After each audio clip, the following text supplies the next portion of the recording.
ನಮಸ್ಕಾರ.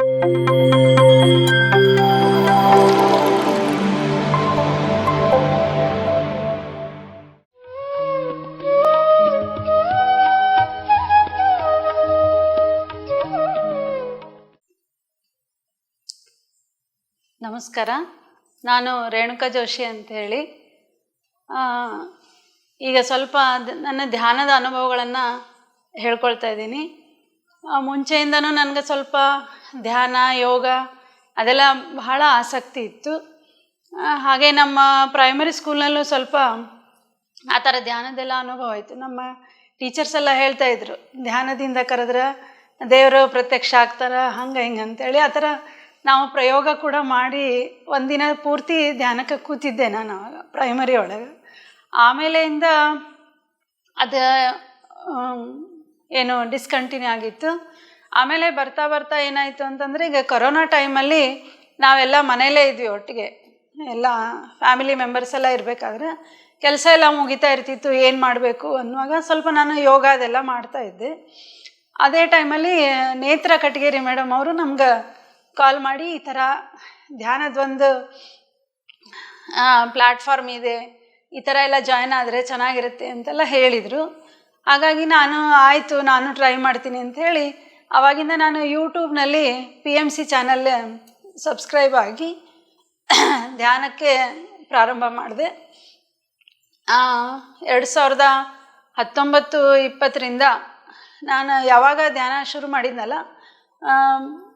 ಕಂಟಿನ್ಯೂಸ್ 1 ವರ್ಷ ಬೆಳಗ್ಗೆ 4:15 ಹೇಳೋದು, 5ರಿಂದ 6 ಗಂಟೆವರೆಗೂ ಧ್ಯಾನ ಮಾಡೋದು, ಮತ್ತು ಸಾಯಂಕಾಲ ಸ್ವಲ್ಪ ಧ್ಯಾನಕ್ಕೆ ಸಂಬಂಧಿಸಿದ ವಿಡಿಯೋಗಳನ್ನೆಲ್ಲ ನೋಡೋದು, ಆ ಥರ ಎಲ್ಲ ಮಾಡ್ಕೊಳ್ತಾ ಬಂದೆ. ಹಾಗಾಗಿ ನನಗೆ ಧ್ಯಾನದಿಂದ ತುಂಬ ಸಂತೋಷ ಸಿಕ್ತು, ಸಮಾಧಾನ ಸಿಕ್ತು. ಮತ್ತು ಅದೇ ರೀತಿ ನಮ್ಮನೇಲಿ ಎಲ್ಲರೂ ಅದಕ್ಕೆ ಸಹಕಾರ ಮಾಡಿದರು. ಮತ್ತು ಈ ಒಂದು ಧ್ಯಾನದ ಒಂದೇನಿದೆ ಅಲ್ಲ ಅನುಭವ ಆಯಿತು ಮತ್ತು ಮಹತ್ವ ಆಯಿತು. ನಾನು ಸ್ಕೂಲ್ ಟೀಚರ್, ಹೈಸ್ಕೂಲ್ ಟೀಚರ್ ಆಗಿರೋದ್ರಿಂದ ನಮ್ಮ ಶಾಲೆ ಮಕ್ಕಳಿಗೆಲ್ಲ ಹೇಳ್ಕೊಡ್ತಾ ಇದ್ದೆ. ಅದು ತುಂಬ ಎಫೆಕ್ಟಿವ್ ಅನ್ನಿಸ್ತು. ಕ್ಲಾಸ್ ಪ್ರಾರಂಭ ಆಗೋದಕ್ಕಿಂತ ಮುಂಚೆ ಒಂದು 5 ನಿಮಿಷ ನಾವು ಧ್ಯಾನ ಮಾಡಿಸಿ ಆಮೇಲೆ ಕ್ಲಾಸ್ ತೊಗೊಳ್ತಾ ಇದ್ವಿ. ಮಕ್ಕಳೆಲ್ಲ ತುಂಬ ಕಾನ್ಸಂಟ್ರೇಟಾಗಿ ಕಲಿತಾ ಇದ್ದರು. ಅದೇ ಥರ ನಮ್ಮ ಕಲೀಗ್ ಅವ್ರಿಗೆಲ್ಲನೂ ನಾನು ಹೇಳ್ಕೊಡ್ತಾ ಇದ್ದೆ. ಹಾಗಾಗಿ ಅವರು ಕೂಡ ಎಷ್ಟೋ ಹೆಲ್ತ್ ಪ್ರಾಬ್ಲಮ್ಸ್ ಎಲ್ಲ ಕ್ಲಿಯರ್ ಆಯಿತು, ನಮಗೆ ಇದು ಒಳ್ಳೆಯದು ಅಂತೆಲ್ಲ ಹೇಳಿದರು. ಹಾಗೆ ನಾವು ಪೇರೆಂಟ್ಸ್ ಮೀಟಿಂಗ್ ಎಲ್ಲ ಮಾಡ್ತಾಯಿದ್ವಿ, ಅವರಿಗೂ ಕೂಡ ಧ್ಯಾನ ಹೇಳ್ಕೊಡ್ತಾ ಇದ್ವಿ. ಹಾಗಾಗಿ ಮತ್ತು ನಮ್ಮ ಫ್ಯಾಮಿಲಿ ಮೆಂಬರ್ಸ್ಗೆ, ನಮ್ಮ ತಂದೆ ತಾಯಿಯವ್ರಿಗೆ, ಮತ್ತು ಇಲ್ಲಿ ಮನೆ ಹತ್ತಿರ ಇರೋರು, ಅವ್ರಿಗೆಲ್ಲರಿಗೂ ಕೂಡ ಈ ಧ್ಯಾನದ ಅನುಭವಗಳನ್ನು ಹೇಳ್ತಾ ಅವ್ರಿಗೂ ಕೂಡ ಧ್ಯಾನದ ರುಚಿಯನ್ನು ನಾವು ಡೆವಲಪ್ ಮಾಡ್ತಾ ಬಂದ್ವಿ. ಮತ್ತು ನನ್ನ ವೈಯಕ್ತಿಕವಾಗಿ ಅಂತ ನೋಡಿದ್ರೆ, ನನಗೆ ಮೊದಲು ಬಹಳಷ್ಟು ತಲೆನೋವೆಲ್ಲ ಬರ್ತಾಯಿತ್ತು ಬಿಸಿಲಿಗೆ ಹೋದರೆ ಮಾಡಿದರೆ. ಮತ್ತು ಅದು ಇವಾಗ ಕಡಿಮೆ ಆಗಿದೆ.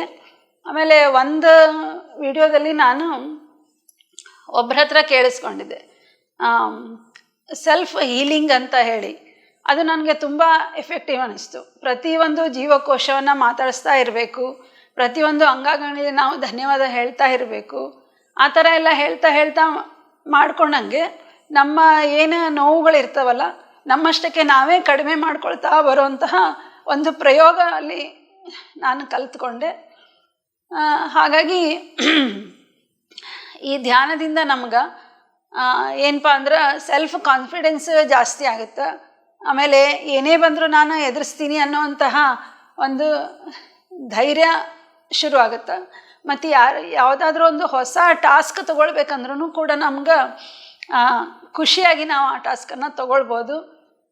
ಸೊ ಧ್ಯಾನವನ್ನು ಇದೇ ರೀತಿ ಮುಂದುವರಿತಾ ಇದ್ರೆ ನಾವು ಒಂದು ಏನಪ್ಪ ಸ್ಯಾಚುರೇಟೆಡ್ ಪಾಯಿಂಟನ್ನು ಮುಟ್ಬೋದು ಅಂತೆಲ್ಲ ಹೇಳ್ತೀನಿ.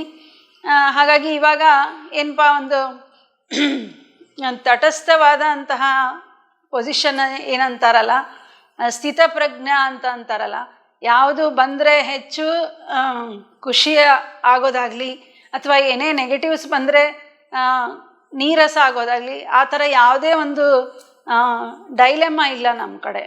ಏನೇ ಬಂದ್ರೂ ನಾವು ಈಸಿಯಾಗಿ ಅದನ್ನು ಫೇಸ್ ಮಾಡ್ಬೋದು ಅನ್ನೋಂತಹ ಒಂದು ಧೈರ್ಯ ಬಂದಿದೆ. ಸೊ ಈ ಧ್ಯಾನಕ್ಕೆ ತುಂಬ ತುಂಬ ಧನ್ಯವಾದಗಳನ್ನು ಹೇಳೋದನ್ನು ಕಲ್ತ್ಕೊಂಡಿದ್ದೀವಿ ನಾವು. ಪ್ರತಿಯೊಂದು ವಿಷಯಕ್ಕೂ ಯಾವುದು ಜೀವಿ ಇರಲಿ ಅಥವಾ ನಿರ್ಜೀವಿ ಇರಲಿ, ನಮಗೆ ಸಹಾಯ ಮಾಡಿದಂತಹ ಪ್ರತಿಯೊಂದನ್ನು ನಾವು ಧನ್ಯತಾ ಭಾವದಿಂದ ನೋಡಬೇಕು ಅನ್ನೋದನ್ನು ಧ್ಯಾನದಿಂದ ಕಲ್ತ್ಕೊಂಡ್ವಿ ನಾವು. ಸೊ ಈ ಧ್ಯಾನ ಮಾಡ್ತಾ ಮಾಡ್ತಾ ಅದರದ್ದು ಅನುಭವ ಗೊತ್ತಾಗ್ತಾ ಹೋಗುತ್ತೆ ಮತ್ತು ಅದರ ಲಾಭಗಳನ್ನು ನಾವು ಅನುಭವಿಸ್ತಾ ಹೋಗ್ತೀವಿ. ಈ ಮೂಲಕ ನಾನು ಎಲ್ಲರಿಗೂ ಹೇಳೋದು ಇಷ್ಟೇ, ಧ್ಯಾನ ಅನ್ನೋದನ್ನು ನಾವು ರೂಢಿ ಮಾಡ್ತಾ ಮಾಡ್ತಾ ಹೋಗಬೇಕು.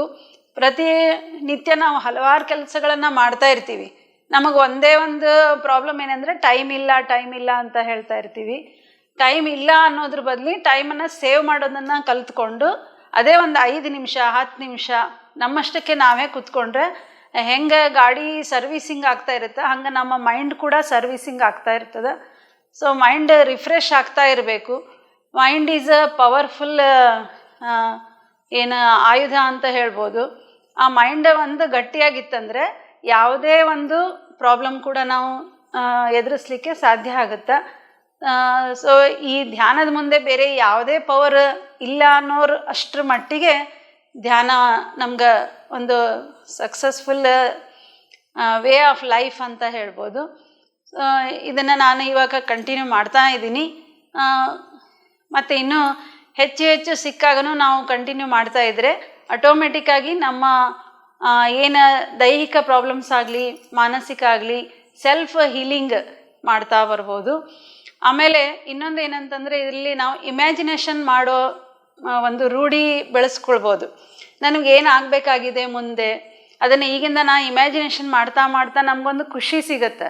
ಅದೇ ನೆಕ್ಸ್ಟ್ ತನ್ನಷ್ಟಕ್ಕೆ ತಾನೇ ಯೂನಿವರ್ಸ್ ಅದನ್ನು ನಮಗೆ ಸಿಗೋ ಹಾಗೆ ಮಾಡುತ್ತೆ.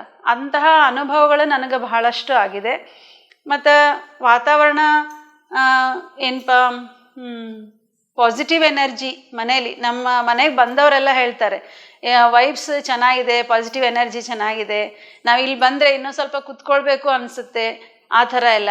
ಸೊ ಧ್ಯಾನದಿಂದ ಇವೆಲ್ಲ ಸಾಧ್ಯ ಆಗುತ್ತೆ. ಮನೆಯಲ್ಲೆಲ್ಲ ನೆಮ್ಮದಿ ಅನ್ನೋದಿರುತ್ತೆ. ಮತ್ತು ಪ್ರತಿಯೊಂದಕ್ಕೂ ಸಹಕಾರ ಅನ್ನೋದು ಸಿಗುತ್ತೆ. ಅದೇ ರೀತಿ ಪ್ರತಿಯೊಬ್ಬರಿಗೂ ನಾವು ಕೂಡ ಸಹಕಾರ ಮಾಡಬಹುದು ಅನ್ನೋ ಒಂದು ಮನೋಭಾವನೂ ಬೆಳವಣಿಗೆ ಆಗುತ್ತೆ. ಸೊ ನೀವು ಎಲ್ಲರೂ ಕೂಡ ಧ್ಯಾನವನ್ನು ಮಾಡಿರಿ ಮತ್ತು ದೈಹಿಕವಾಗಿ ಮಾನಸಿಕವಾಗಿ ಸದೃಢರಾಗ್ರಿ ಅಂತ ಹೇಳ್ತಾ ನನ್ನ ಮಾತನ್ನು ಮುಗಿಸ್ತೀನಿ. ಧನ್ಯವಾದಗಳು.